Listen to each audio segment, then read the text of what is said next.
Hola a todos, en esta presentación vamos a tratar el tema de termodinámica y cinética química, ¿sí? Antes que nada, quiero aclarar que los temas que vimos anteriormente, es decir, lípidos, hidrato de carbono, proteínas, nucleótidos, fueron temas en los que fui bastante rápido, ¿sí? ¿Por qué? Porque son temas en los cuales lo que le pueden llegar a preguntar van a ser nada más estructura y funciones, ¿sí? Es decir, fórmulas y funciones. Bien, no quiere decir que no le pregunten conceptos teóricos. Quizás en proteína tengan mucho más conceptos teóricos que los otros compuestos. Bien, la idea es saber las estructuras de esos compuestos para poder aprender bien, muy bien los metabolismos, ¿sí? Es decir, que en este tema, es decir, el que vamos a ver ahora en adelante, voy a ir un poco más lento. No quiere decir que sean temas más difíciles, sino que van a ser temas en los cuales hay que entender qué sucede en cada reacción.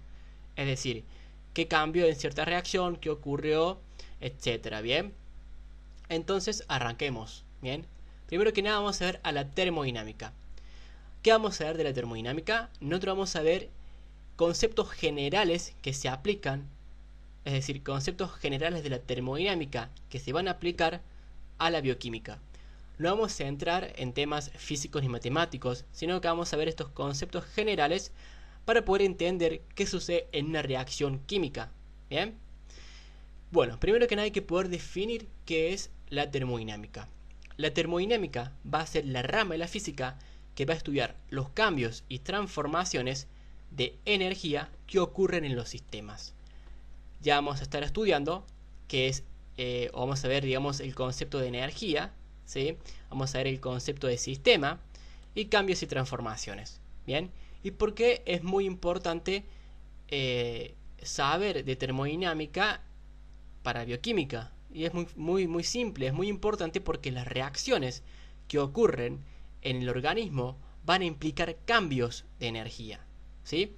Por ejemplo, tenemos esta reacción podemos considerarla como un sistema, por ejemplo. Igual ya vamos a ver lo que es un sistema, ¿sí? Pero supongamos que tenemos esta reacción muy importante, la cual es la reacción en la cual la glucosa pasa a glucosa 6-fosfato. Es una reacción que ya vamos a estar viendo más adelante. Dentro de esta reacción se produce un cambio de energía, ¿sí? Es decir, la glucosa es el reactivo, la cual pasó a convertirse en glucosa 6-fosfato. Bien, de glucosa a glucosa 6-fosfato hubo un cambio de energía. Y de este tipo de reacciones dentro del organismo hay muchas. Por eso nos interesa estudiar a la termodinámica para poder entender ese cambio de energía que hace que una reacción o que un reactivo se convierta en producto, ¿sí? O viceversa. Bien, es decir, qué pasa en esa reacción, ¿sí? Ya vamos a ver muy bien esto. Ahora, este tipo de reacciones van a obedecer a los principios fundamentales de la termodinámica, que son dos. En realidad son, digamos, nosotros nos interesa dos, ¿sí? Es decir, la primera ley de la termodinámica y la segunda ley de la termodinámica. Bien, la primera ley de la termodinámica nos dice lo siguiente. Nos dice que la energía total del universo permanece constante. ¿Qué quiere decir con este principio? Quiere decir que la energía no se va a crear ni se va a destruir. Bien, la energía sí puede interconvertirse. Por ejemplo, tenemos energía química que puede pasar a energía, digamos, en forma de calor, ¿sí? Puede interconvertirse, pero no puede ni crearse ni destruirse. Bien, la segunda ley de la termodinámica, que quizás es un poco más complicada de entenderla, pero ya van a ver que es más fácil, que es muy fácil, nos dice: la entropía del universo va en aumento. Ustedes tienen que asociar siempre a entropía con desorden. Bien, ven la palabra entropía y es desorden. Vamos a ver cómo esta segunda ley se aplica en la bioquímica. Bien, además en esta presentación vamos a ver qué es lo más factible que le puedan llegar a tomar dentro del tema de termodinámica y cinética química, ¿sí? Bueno, como ya vimos esa primera introducción, ahora vamos a hablar sobre dos conceptos básicos que nos van a servir para poder comprender mejor a la termodinámica. Bien, el primer concepto es el de energía, ¿sí? A la energía la vamos a poder definir como la capacidad para realizar trabajo. Bien, dentro de los tipos de energía podemos tener energía química, que es la que vamos a estudiar nosotros, la térmica, la eléctrica, entre otros. Bien, estas energías vamos a ver que se van a poder interconvertir. ¿Cómo es esto? Observemos este ejemplo, ¿sí? Este vendría a ser la fotosíntesis. Dentro de la fotosíntesis vamos a ver que la energía de la luz del sol es tomada por organismos fotosintéticos, que en este caso es esta planta. Bien, este organismo fotosintético toma esta energía de la luz y la transforma en energía química, ¿sí? Tiene esta capacidad, estos organismos fotosintéticos, de poder tomar la energía de la luz del sol para poder formar energía química. Bien, entonces vemos que la energía se puede interconvertir, ¿sí? También podemos ver que energía química puede ser transformada en energía térmica, entre otros ejemplos. Bien, lo que nos importa es que la energía química, ¿sí?, de un compuesto va a estar representada por el movimiento y posición relativa de los átomos, las partículas que lo compongan, por los enlaces y las atracciones de esos elementos. Bien, es decir, que la energía química va a estar dada por ciertos de estos factores. ¿Cómo es esto? Miremos esta reacción, que es la reacción que puse también anteriormente, que es en el cual la glucosa pasa a glucosa 6-fosfato. Para que esta reacción se lleve a cabo, ¿qué necesitamos? ATP, ¿sí? Vamos a ver que acá tenemos una molécula de ATP y acá tenemos una molécula de ADP. ¿Bien? Esta molécula de ATP, para formar ADP, tuvo que sufrir un cambio, ¿sí? ¿Qué fue lo que pasó? Se hidrolizó un enlace de, un enlace de alta energía, un grupo fosfato, ¿sí? Rompimos un enlace. Entonces, como vemos, la energía química estuvo en esos grupos de alta energía, ¿bien? Por lo tanto, si yo rompí ese enlace, se liberó energía, la cual me pudo hacer llevar a cabo esta reacción en la cual la glucosa pasó a glucosa 6-fosfato.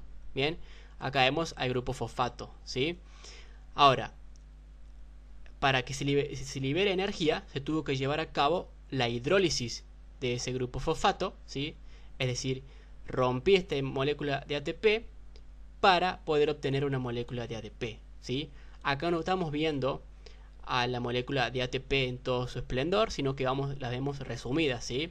Ya vimos anteriormente cómo era una molécula de ATP. Bien, lo que hicimos fue romper ese enlace en el cual contenía energía química para hacer que esta reacción se lleve a cabo. Bien, entonces la energía química va a estar en estos factores, ¿sí? En los enlaces, en las atracciones que hay entre los enlaces, en los átomos, ¿sí? Y en las partículas que compongan cierto compuesto. Bien, esa es la base, ¿sí? Ahí es donde encontramos la energía química. Ahora, el otro concepto básico que tenemos que aprender es el concepto de sistemas. Bien, sistemas vamos a tener tres, ¿sí? Vamos a poder tener un sistema abierto, un sistema cerrado y un sistema aislado. Bien, el sistema viene a ser una porción de estudio y todo lo que rodea un sistema se lo denomina como entorno. Bien, por ejemplo, tenemos este vaso abierto en el cual el sistema que nos interesa estudiar es el agua que está adentro. Bien, y todo lo que rodea al vaso, ¿sí?, viene a ser, digamos, todo esto viene a ser el entorno. Bien, el entorno, ¿sí? Ahora, puede ser que dentro del sistema, o sea, puede ser que entre el sistema y el entorno haya, digamos, una pared que puede ser física. En este caso vemos que la pared física viene a ser el vaso, o puede ser que no la haya, como por ejemplo una reacción química, no tenemos ninguna pared que me separe el sistema del entorno. Bien, entonces dijimos que tenemos tres tipos de sistemas, ¿sí? Sistema abierto, sistema cerrado y sistema aislado. El cual el sistema es la porción de estudio que yo quiero estudiar y todo lo que rodea el sistema viene a ser el entorno. Puede estar separado por una pared física, por ejemplo en este caso el vaso, o puede ser que no haya pared, como por ejemplo una reacción química, ¿sí? Veamos cada uno de los sistemas que hay. Tenemos un sistema abierto en el cual va a existir intercambio de masa y de energía. Bien, esto es muy fácil de entender. Vemos que este vaso abierto con agua va a poder intercambiar energía y masa, ¿sí? Con el entorno. Bien, esto, digamos, es así porque si yo dejo un vaso abierto, vamos a ver que dentro de cierto tiempo el agua se evaporó, es decir, que hubo intercambio de masa, ¿sí? Acá en el sistema cerrado solo vamos a ver que hay intercambio de energía. Este es un vaso que está tapado, ¿sí? Por lo tanto, vamos a ver que esta agua, si la tapamos, vamos a ver que no se va a evaporar, por lo tanto, no hubo intercambio de masa, ¿sí? Y por último, tenemos a un sistema aislado, en el cual podría ser el ejemplo de un termo, no existe intercambio ni de energía ni de masa, ¿sí? Bueno, entonces, ahora por ejemplo vemos este dibujo en el cual vamos a enfocarnos en este sistema abierto, ¿sí? Como dijimos, este vendría a ser el sistema abierto y todo lo que lo rodea viene a ser el entorno. Bien, vemos que en un sistema abierto la materia, ¿sí?, se intercambia con el entorno y la energía también, ¿sí? En el sistema cerrado esto no sucede. Sucede que solamente va a haber intercambio de energía dentro del sistema, pero no intercambio de materia, ¿sí? Por otro lado, en el sistema aislado no se lleva a cabo ni intercambio de materia ni de energía. A nosotros nos interesa estudiar los sistemas abiertos. ¿Por qué? Porque la célula actúa como un sistema abierto, ¿sí? Es decir, que la célula va a intercambiar materia y energía con el ambiente. Bien, esto se le pueden llegar a preguntar, ¿sí? ¿Cómo es la célula, ¿sí?, dentro de este tema? Y ustedes tendrían que poder contestar que la célula actúa como un sistema abierto, ¿sí? Tenemos a una célula la cual sabemos que intercambia contenido con el espacio extracelular, con el citosol también a través de la membrana plasmática, ¿bien? Entonces la célula actúa como un sistema abierto y punto, ¿sí? Quiero aclarar que la palabra ambiente no los tiene que confundir, ¿bien? Con ambiente me refiero a entorno, obviamente. Es decir, que la célula, ¿bien?, una célula está, como sabemos, tiene una parte interna que es acuosa, ¿sí? Y tiene la parte interna donde tendríamos, digamos, las organelas y todo el contenido del citoplasma, ¿sí?, de una célula. Tiene membrana plasmática, la célula, ¿bien? Y por fuera de la membrana plasmática encontramos todo lo que es la matriz extracelular, ¿bien? Todo lo que sería fuera de la célula, ¿bien? Y como sabemos, la célula puede intercambiar materia, puede intercambiar diferentes compuestos, ¿sí?, que pueden salir de la célula o que pueden entrar, ¿bien? A eso más o menos me refiero con, digamos, este término de que la célula actúa como un sistema abierto, ¿bien? Y a la palabra ambiente sería básicamente el entorno en el cual está la célula, ¿sí? Bueno, ahora sí viene lo que serían los temas más importantes, ¿bien? Como vimos anteriormente, dijimos que la termodinámica estudiaba las transformaciones y los cambios de energía en un sistema, ¿bien? Entonces, ahora tenemos que estudiar de qué dependen esos cambios de energía, ¿bien? Vamos a decir que la forma más común de energía es el calor, ¿bien? Aunque pueden haber otros tipos de energía, ¿sí? No solamente la energía del calor, ¿sí? Veamos, el calor, digamos, puede ser medido, ¿bien? Lo podemos medir en calorías o en joules. Para ser más preciso, se lo mide en kilocalorías. Por ejemplo, miremos esta reacción en la cual la sacarosa pasa, es decir, reacciona, ¿bien? Sufre una reacción, la cual da como producto dióxido de carbono y agua, ¿sí? En esta reacción, como vemos, la sacarosa produce este número de kilocalorías. Es decir, que la sacarosa, al pasar a dióxido de carbono y agua, ¿sí?, es decir, oxidarse a dióxido de carbono y agua, liberó calor, ¿bien? Liberó esta cantidad de calor, ¿bien? Entonces, ahora nos toca ver un concepto muy importante, el cual es el concepto de entalpía, ¿sí? La entalpía, que se designa con la letra H, ¿qué va a ser la entalpía? La entalpía es la energía calórica liberada o consumida en un sistema a temperatura y presión constante. A ver, por ejemplo, la entalpía, digamos, sería como el contenido de energía que tiene o que puede tener un sistema para poder realizar un trabajo, ¿sí? Esta energía puede ser liberada o puede ser consumida. ¿Bien? Esto tenemos que estudiarlo, ¿sí? Por ejemplo, si en el momento en el que la sacarosa pasó a dióxido de carbono y agua, hubo un cambio de entalpía, ¿sí? Es decir, un cambio de esta energía. Puede ser que la energía se haya liberado, como es el caso de la sacarosa, o puede ser en otra reacción que la energía se haya consumido. Bien, si la energía calórica, en este caso estamos hablando de calor, es liberada, se dice que la reacción es exotérmica. Por lo contrario, si la energía calórica es consumida, se dice que es endotérmica.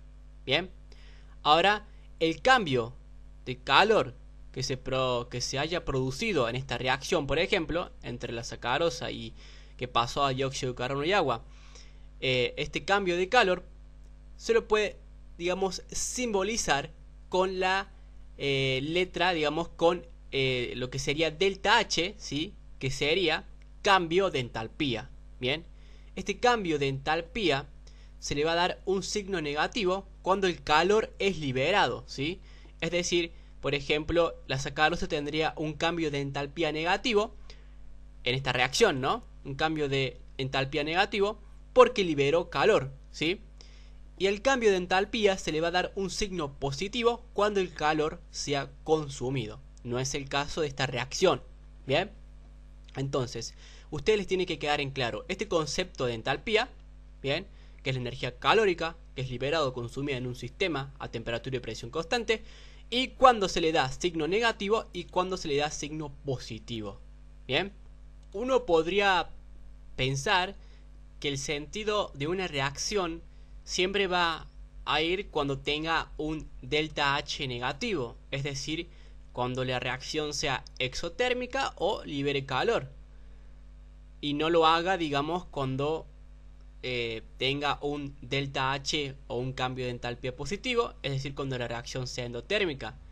Pero esto no es así, esto no sucede constantemente, ¿no? Sino que también el sentido de una reacción va a depender no solamente de la entalpía, del cambio de entalpía, sino que la segunda ley de la termodinámica va a introducir otro factor. ¿Cuál es este factor? La entropía, ¿sí? La entropía. Bien, recordemos lo que nos decía la segunda ley. La segunda ley nos decía que la entropía del universo va en aumento. Bien, y recordemos que asociamos la palabra entropía con desorden, ¿sí? La entropía es desorden. Ahora veamos esto con un ejemplo. Por ejemplo, tenemos esta reacción, bien, la cual el agua, ¿sí? Esta molécula de agua, pasó a estas moléculas en formas gaseosas que son de hidrógeno y oxígeno. Bien, ahora podemos medir el cambio de entropía, es decir, el cambio de entropía que sufrió el agua al pasar a estos compuestos. La podemos medir si la entropía, o podemos, digamos, suponer, no medir, se puede medir con números, pero nosotros vamos a suponer, vamos a predecir si la entropía aumentó o disminuyó. Bien, ¿cómo lo hacemos? Se puede predecir si la entropía aumentó o disminuyó contando los moles de los compuestos gaseosos de los productos, restándoles a los moles gaseosos de los reactivos. Bien, por ejemplo, acá tenemos, esta reacción ya está balanceada, acá tenemos 2 moles de este compuesto gaseoso, ¿sí? Y acá tenemos 1 mol de este compuesto.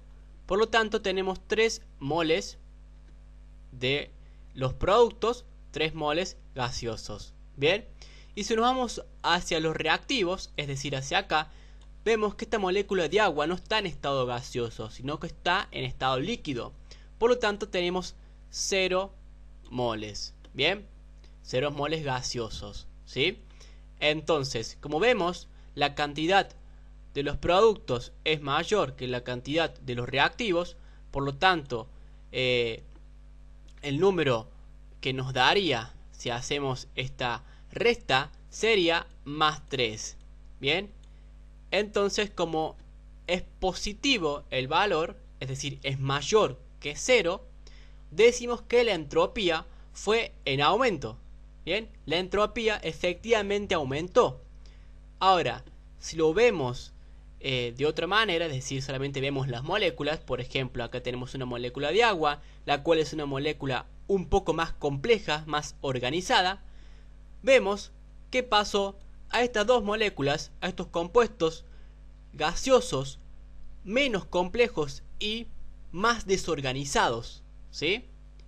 Entonces pasamos de una molécula más organizada a dos moléculas más desorganizadas en estado gaseoso, ¿sí? Y esto pasa en las reacciones que se llevan a cabo en el organismo. Por ejemplo, tenemos a la molécula de glucosa, la cual se oxida a dióxido de carbono y agua. La glucosa es una molécula organizada y más compleja y pasa a oxidarse a dióxido de carbono y agua, las cuales son dos moléculas más desordenadas y menos complejas que la glucosa. Y esto no solamente pasa con la glucosa, sino que pasa con muchos compuestos que vamos a estar viendo, ¿sí? Entonces eso le tiene que quedar que el desorden, es decir, la entropía, va en aumento. El mayor ejemplo, el ejemplo que les puedo decir es el de la glucosa, la cual pasa de una molécula a ser una molécula compleja, bien, a oxidarse a dióxido de carbono y agua, es decir, a dos moléculas más desordenadas, las cuales podemos decir entonces que la entropía o el desorden aumentó. Ahora, si lo ponemos en un ejemplo más gráfico, miremos estos dibujos, ¿sí? Por ejemplo, tenemos este cubo de hielo, es decir, agua en estado sólido, lo cual decimos que es un estado más organizado, bien, y vemos que de este estado sólido el agua puede pasar a un estado líquido, o pasó a un estado líquido, el cual es menos organizado que el estado sólido. Es decir, que de sólido a líquido la entropía aumentó. Bien, ahora de líquido puede pasar, es decir, el agua en estado líquido puede pasar al estado gaseoso, la cual vemos que el estado gaseoso es un estado más desorganizado que el líquido. Por lo tanto, acá también la entropía aumentó. Bien, entonces eso le tiene que quedar en claro el concepto de entropía, es decir, de lo más organizado pasamos a lo más desorganizado. Bien, ahora que ya manejamos más o menos los conceptos de entalpía y de entropía, tenemos que pasar a ver esta ecuación, ¿sí? Pero antes de pasar a ver esta ecuación, vamos a leer esta oración. Esta oración me dice que una reacción va a ocurrir espontáneamente cuando el delta G es negativo, ¿sí? Ahora, dentro de esta oración hay que poder definir que cuando una reacción va a ser espontánea primero. Bien, una reacción va a ser espontánea cuando no necesite energía externa para llevarse a cabo, ¿sí? Es decir, que la reacción se va a llevar espontáneamente. Bien, y una reacción va a ser no espontánea cuando necesite energía externa para llevarse a cabo, ¿sí? Y esto se lo van a preguntar, ¿bien? Le van a preguntar cuándo una reacción es espontánea y qué significa que sea espontánea, ¿bien? Entonces, ahora que ya sabemos cuándo una reacción es espontánea y cuándo no lo es, el término que nos toca o que nos sigue definir es el delta G, ¿sí? ¿Qué es esto del delta G? Veamos esta ecuación primero. Tenemos esta ecuación que viene a ser una igualdad, ¿sí? Tenemos delta G es igual a delta H menos T por delta S. Bien, hay que ver qué significa cada uno de estos términos. Delta G significa energía libre de Gibbs. Gibbs en honor al físico matemático que aplicó la termodinámica a la química. Bien, ¿y qué significa esto de la delta G? Significa que el delta G viene a ser la porción de energía liberada para realizar un trabajo. Bien, es decir, energía que puede realizar un trabajo. ¿Sí? T significa temperatura. Bien. Delta S significa cambio de entropía, que viene a representar energía que no realiza trabajo. Sabemos que en todas las reacciones puede haber energía que no realice trabajo. Por ejemplo, en los sistemas biológicos el calor no es utilizable, ¿sí? Por lo tanto, una reacción que libere calor no va a realizar trabajo porque el calor no es utilizable, ¿sí? Esto quiere decir que en una reacción va a haber energía que no realiza trabajo. Y esto lo simbolizamos con delta S o cambio de entropía, ¿sí? Ahora, delta H, que ya vimos también, es cambio de entalpía. Y este cambio de entalpía significa el contenido de energía del cual puede disponer un sistema para poder realizar trabajo. Es decir, la energía que tiene un sistema para realizar trabajo. ¿Bien? Ahora, ya que sabemos qué significa cada uno de estos términos, vamos a pasarnos a esta oración, que dice: la fuerza que determina la dirección de una reacción, es decir, si una reacción va a ir en sentido hacia la derecha o hacia la izquierda, es decir, hacia la formación de producto o hacia la formación de reactivos o sustrato, va a ser la tendencia a aumentar la entropía. ¿Cómo es esto? Si yo aumento la entropía, ya aumento este término, el delta G va a tener un signo negativo, ¿sí? Porque estoy aumentando este término de la entropía, ¿bien? Estoy aumentando el desorden, ¿sí? Y ahora que sabemos que la entropía es la fuerza que va a determinar, ¿bien?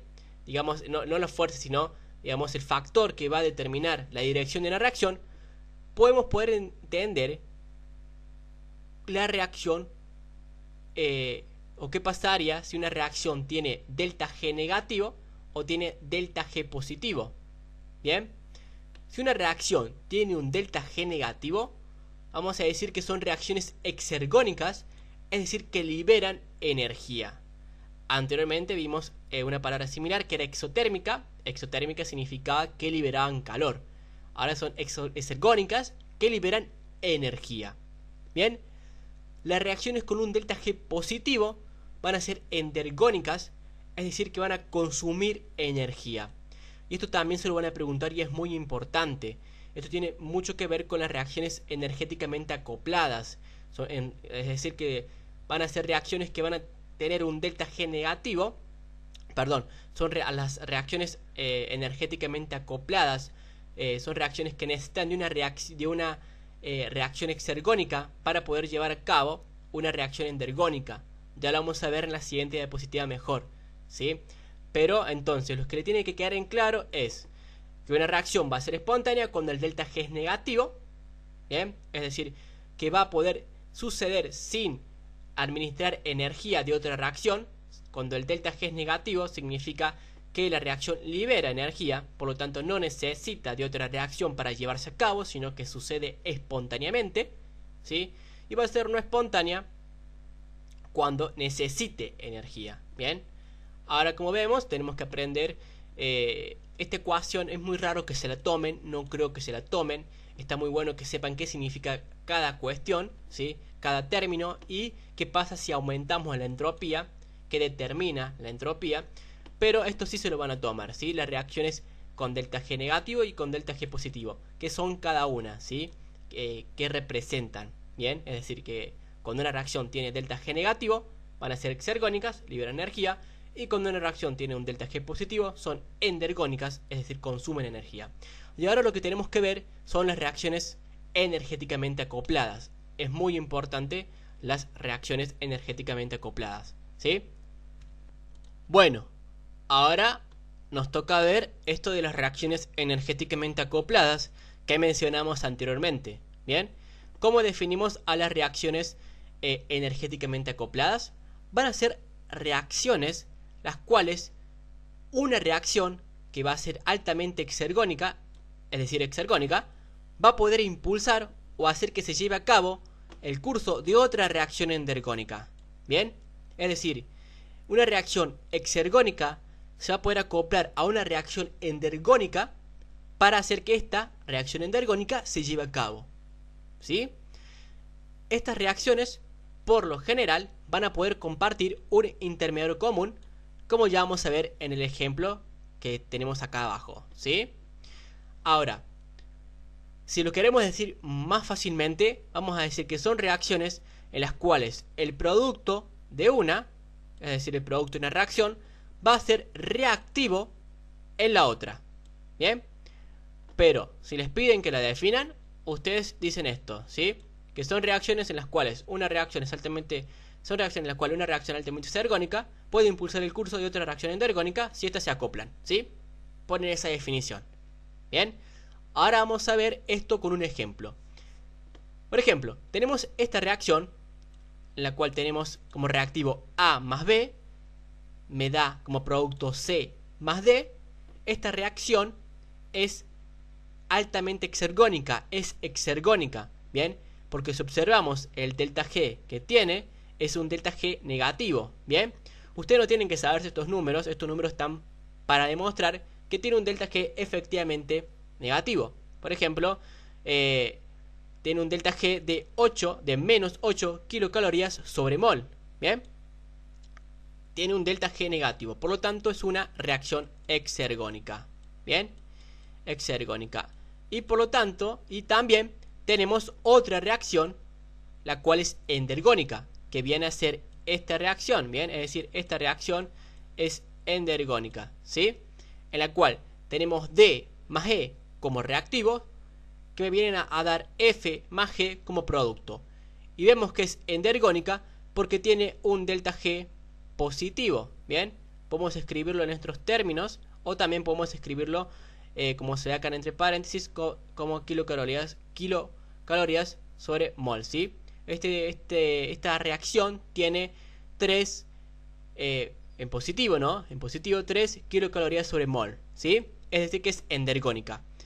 Entonces, como dijimos anteriormente, una reacción exergónica se acopla a una endergónica para que se lleve a cabo esta reacción endergónica. Por lo tanto, vamos a ver que esta reacción comparten, como vemos, un intermediario común. Comparten D, ¿sí? D acá en la primera reacción es producto y en la segunda es reactivo, ¿sí? La base es que esta reacción exergónica se va a acoplar a esta reacción endergónica para que esta reacción endergónica se lleve a cabo, ¿sí? Y la reacción final que nos quedaría sería A más B más E, me termina dando como producto C más F más G. D no ponemos D porque es el intermediario que compartían. Bien, ahora lo vamos a ver con un ejemplo más concreto. Vamos a utilizar el ejemplo que utilizamos en toda la presentación, en el cual la glucosa pasaba a glucosa 6-fosfato, ¿sí? Primero que nada tenemos esta reacción, la cual vemos que es la hidrólisis del ATP. El ATP más agua me termina dando ADP más pirofosfato inorgánico y energía que libero, ¿sí? Cuando rompí el enlace fosfato. Bien, como vemos, esta reacción tiene un delta G negativo. Y lo vemos efectivamente, tiene un delta G de menos 7,3 kilocalorías sobre mol. Es decir que es una reacción exergónica. Bien, por otro lado tenemos esta otra reacción, la cual es la reacción de la glucosa. Tenemos glucosa más pirofosfato inorgánico más energía más que me da como producto glucosa 6-fosfato y agua. Bien, como vemos, el intermediario común que comparten esta reacción con esta reacción es el pirofosfato, ¿sí? El pirofosfato inorgánico. Bien, bueno, vamos a esta reacción. Esta reacción tiene un delta G de más 3,3 kilocalorías sobre mol. es decir, que tiene un delta G positivo, por lo tanto es endergónica. ¿Y cuál era la base que dijimos de las reacciones energéticamente acopladas?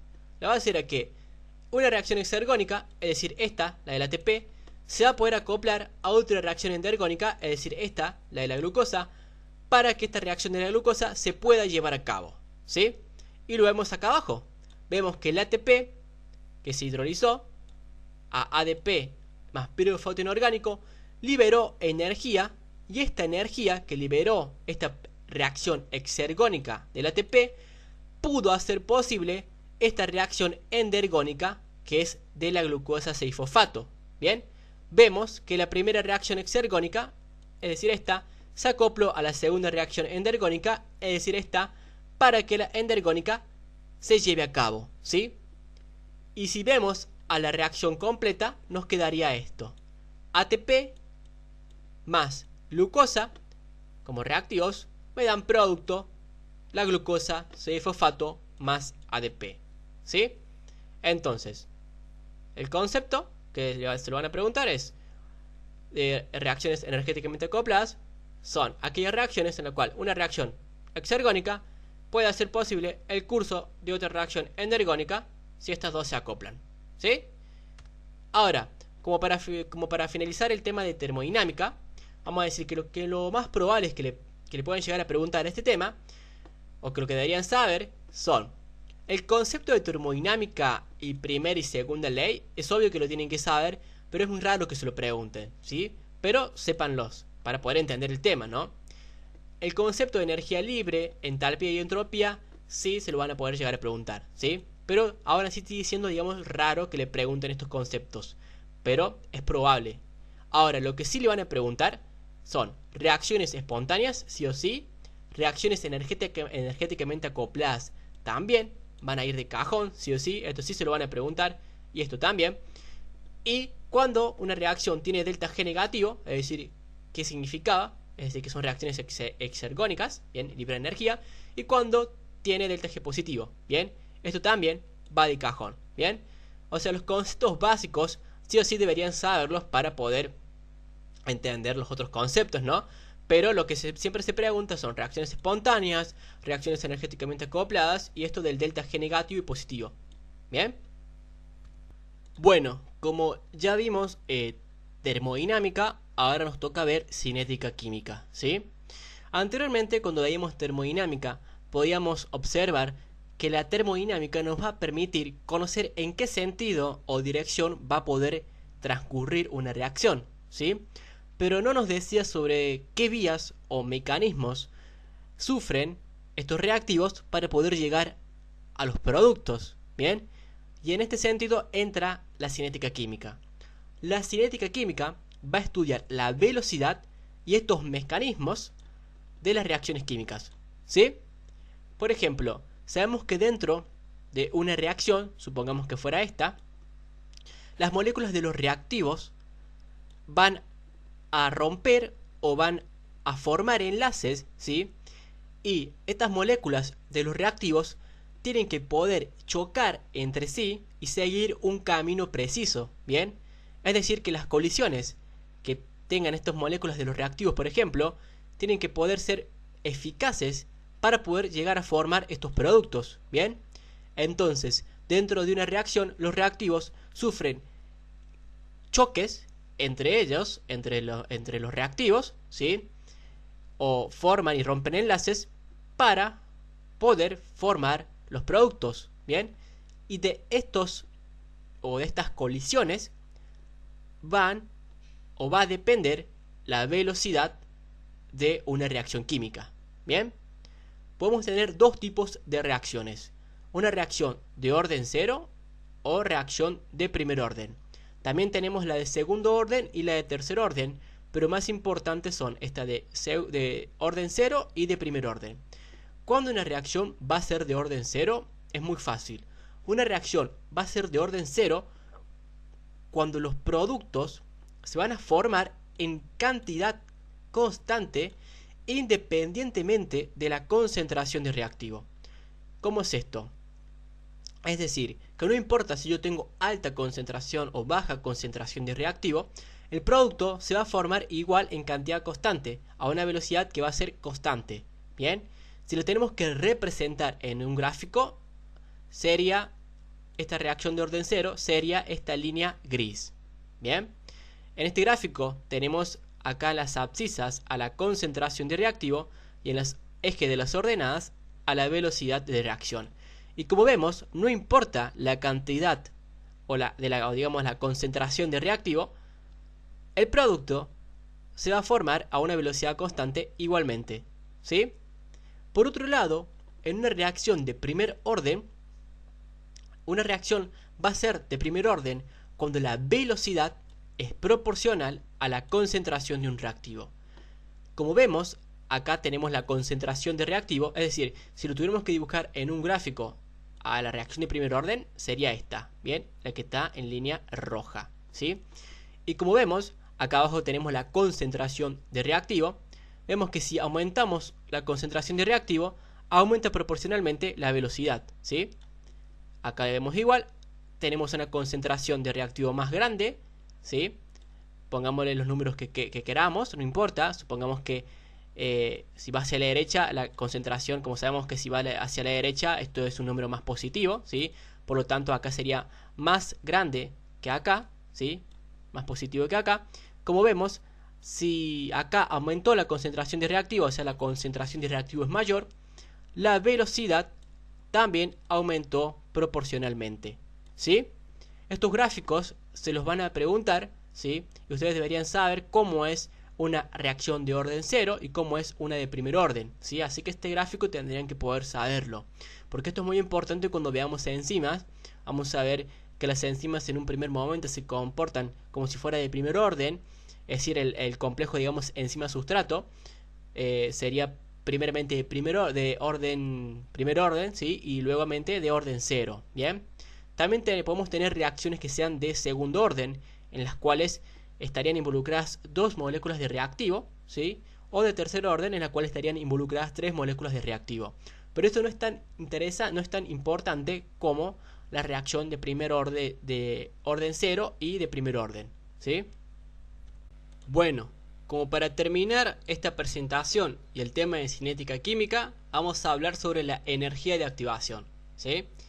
Energía de activación la podemos definir como aquella energía necesaria que tiene que adquirir un reactivo para llegar a un estado activado y así poder formar producto o poder hacer que se lleve a cabo una reacción. Bien, ¿cómo es esto? Independientemente del delta G que tenga un reactivo, la reacción sí o sí necesita tener energía para que el reactivo adquiera un carácter activado. Recordemos anteriormente que yo le había dicho que cuando una reacción tenía un delta G negativo, significaba que se daba espontáneamente, es decir, que la reacción se llevaba a cabo sin suministrar energía. Bien, pero toda reacción, todo reactivo va a necesitar de energía para llegar a un estado activado y así que la reacción se lleve a cabo. Esta energía puede ser energía traslacional, por ejemplo, o energía de rotación, si tenemos 2 moléculas que se van a chocar entre sí. Puede ser energía electrónica, ¿sí? O puede ser energía vibracional, si tenemos un compuesto unimolecular, ¿sí? En el cual este compuesto unimolecular tendría que eliminar o redistribuir átomos para poder llegar a un estado activado. Bien, en todo caso, todas las moléculas tienen que llegar a un estado activado. Bien, ¿cómo explicamos esto? Por ejemplo, tenemos este ejemplo, ¿sí? El cual representa una pelota, bien, digamos una barrera o una montaña, ¿sí? Esta pelota está en un lugar que vamos a llamar A más B. Esta pelota tiene que llegar a este lugar acá abajo que es C más D, ¿sí? Esta pelota, para poder llegar hasta C más D, tiene que pasar primero por esta barrera o esta montaña para así descender hasta C más D. Bien, entonces, ¿cómo va a ser esta pelota para poder llegar hasta C más D? Bueno, tenemos primero que nada introducirle a la pelota energía para que pueda subir esta barrera, si no, no la subiría. Bien, y una vez que la pelota llegue a la cima, digamos, de la barrera o de la montaña, la pelota ya adquirió un estado activado y podrá descender hasta C más D. Bien, y así es como funciona la energía de activación. Con este ejemplo vemos muy claro, la energía de activación viene a ser aquel tramo, ¿sí?